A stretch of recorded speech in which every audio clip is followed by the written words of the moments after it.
So hello doctors, welcome, and today we are going to discuss paroxysmal nocturnal hemoglobinuria. Okay, so first see what is actually paroxysm का मतलब क्या होता है कि जो एक एपिसोडिक हो, सडन हो. ओके, नॉक्टर्नल का मतलब होता है जो रात में ज़्यादा देखने के लिए मिले, और हीमोग्लोबिन यूरिया यानी हीमोग्लोबिन इन दी यूरिन. अब ये एक्चुअली इसकी शुरुआती दो टर्म्स एक तरह से मिसनॉमर है. लाइक इसके paroxysm नहीं है. अकॉर्डिंग टू द रॉबिन्स ज़्यादातर केसेस क्रॉनिक हिमोलिसिस के देखे गए हैं. दूसरी चीज़ नॉक्टर्नल. नॉक्टर्नल यानी ऐसा नहीं है कि नाइट में ही सिर्फ हिमोलिसिस होता है. Okay, and then haemoglobin urea तो डेफिनेटली होता ही है. अब अपन इसके कॉज देखें कि आखिर ऐसा क्यों होता है. Okay, so there is a sudden attack or episode that is paroxysm, then nocturnal yani at night, but this phenomena is only seen in 25% of the cases. Okay, then there is hemoglobin urea. Then why पुरानी literatures में night पे इतना ज़्यादा focus क्यों किया गया है इसमें, तो उसका रीज़न है there is acidosis in the night. Okay, decrease in the pH, and this acidosis irritates your complement system and causes undue activation of the complement. This that causes lysis of the RBC, है ना, which is मतलब हम देखेंगे यहाँ कि RBC के जो defence mechanism है वो ऑलरेडी वीक हो चुके हैं उसकी सेल मेम्ब्रेन में. तो उसकी स्टेबिलिटी पहले ही डाउन थी, और ये कॉम्प्लीमेंट के अप रेगुलेशन से नाइट में, तो इसकी वजह से 25% केसेस में ज़्यादातर नाइट में ये फिनोमेना देखने के लिए मिलता है.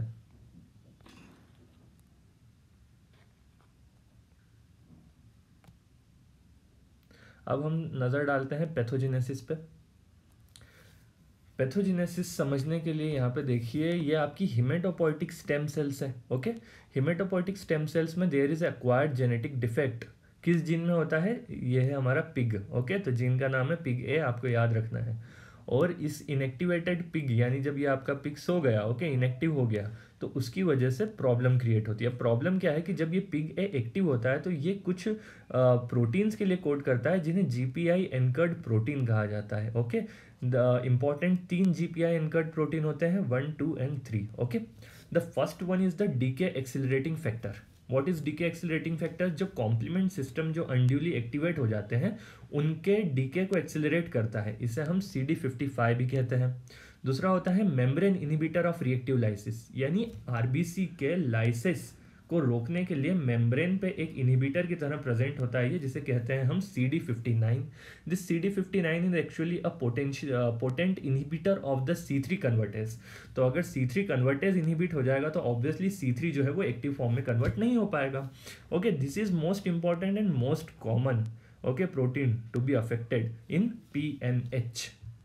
थर्ड कौन सा फैक्टर होता है हमारा? C8 binding protein. C8 binding protein यानी ये कॉम्प्लीमेंट 8 से बाइंड करता है और उसके एक्टिवेशन को रोकता है. तो जो कॉम्प्लीमेंट सिस्टम में लास्ट में हम पढ़ते हैं ना, C5 C6 C7 C8 मिलकर मेम्ब्रेन अटैक कॉम्प्लेक्स बनाते हैं, वो सारे के सारे इवेंट नहीं होंगे तो सेल मेम्ब्रेन में लाइसिस भी नहीं होगा, उसमें होल नहीं होंगे. ओके, अब यहाँ पे ध्यान देने की बात है कि अक्वायर्ड जेनेटिक डिफेक्ट बोला, ये कई बार पूछते हैं. Okay, so it is the only haemolytic anaemia with the acquired genetic defect.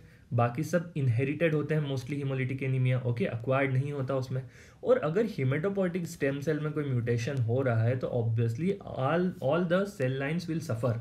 That is RBC, WBC, platelet, तीनों सेल लाइन आपकी सफ़र करने वाली है. ओके, और हिमेटोपोइटिक स्टेम सेल्स में अगर म्यूटेशंस और एक्यूमुलेट होते हैं तो there is increase risk of aplastic anaemia, and 5 to 10% can progress to AML और MDS. That is PNH is a pre leukaemic condition. Okay, अब हम आगे देखते हैं इसकी क्लिनिकल प्रेजेंटेशन पर. क्लिनिकल पिक्चर में फिर अगेन आपको 3 चीज़ याद रखनी है. PNH में सब कुछ 3 का आंकड़ा है. ओके, PNH नाम में 3 चीज़ें आती हैं.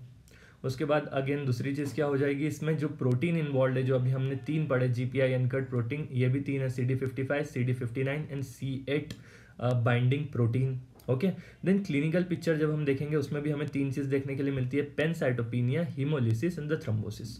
ओके, थ्रोम्बोसिस का रीज़न जो है वो मल्टीफैक्टोरियल है, और as a complication of which thrombosis hepatic और सेरिब्रल थ्रोम्बोसिस, वीनस थ्रोम्बोसिस ज़्यादा देखने के लिए मिलता है. This is most common cause of death. Okay, multiple time ये MCQ पूछा जा चुका है, तो ये आपको याद रखना है.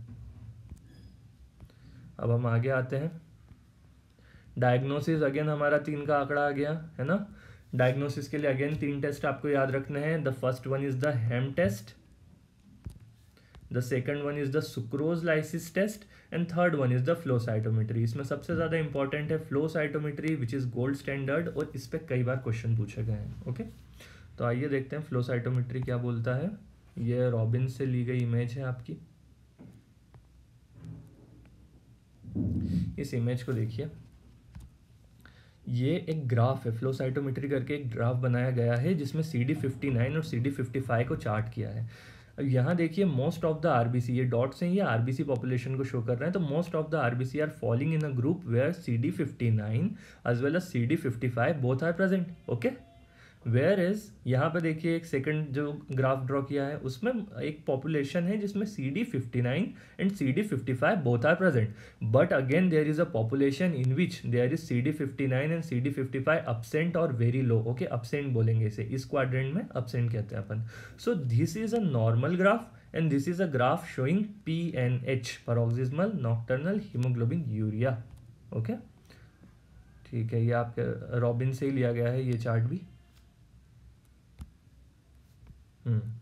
अगेन अपन आते हैं ट्रीटमेंट ऑप्शंस पे। इम्पॉर्टेंट, हमने देखा था ऊपर कि प्रॉब्लम किस चीज़ में आ रही है, प्रॉब्लम आ रही है हमारी हिमेटोपोइटिक स्टेम सेल्स में, उसमें म्यूटेशन हुआ था पिग ए जीन में। ओके, सो यहाँ पे हम या तो ये करें कि हिमेटोपोइटिक स्टेम सेल्स को पूरा ही ट्रांसप्लांट कर दें, this is a potential cure. Okay, then अगर हम इसके पैथोजेनेसिस के बेसिस पे देखें तो पैथोजेनेसिस में कहा था कि सेल मेम्ब्रेन की इंटीग्रिटी कम हो रही है और then undue activation of complement is causing the lysis. तो हम कहीं ना कहीं कुछ करके कॉम्प्लीमेंट सिस्टम को ही एक्टिवेट होने से रोक दें, तो so we can give inhibitor of complement system. दो के नाम है इक्यूलिज्यूमैब एंड राबुलिज्यूमैब। मैब यानी मोनोक्लोनल एंटीबॉडी, एलआई का मतलब होता है लोअर्स द इम्यूनिटी। ओके, अगर complement system is very important part of our immunity, अगर हम इसे इनहिबिट करते हैं तो obviously we are lowering the immunity. Okay, इसमें इक्यूलिज्यूमैब कई बार सेंट्रल एग्जाम्स में पूछा गया है, तो इसमें याद रखिए ये किस फैक्टर को इनहिबिट करता है, किसके मतलब एक्टिवेशन को इनहिबिट करता है। तो E is the fifth alphabet, therefore it is preventing the activation of C5 into C5a। Okay, अगर कॉम्प्लीमेंट सिस्टम की बात की जाए तो कॉम्प्लीमेंट सिस्टम मेनिंजोकोकल इन्फेक्शन से लड़ने के लिए बहुत इंपॉर्टेंट डिफेंस मैकेनिज्म होता है। सो अगर हम इनहिबिटर ऑफ कॉम्प्लीमेंट सिस्टम देते हैं तो there is increase risk of meningococcal infection. Okay, thank you so much.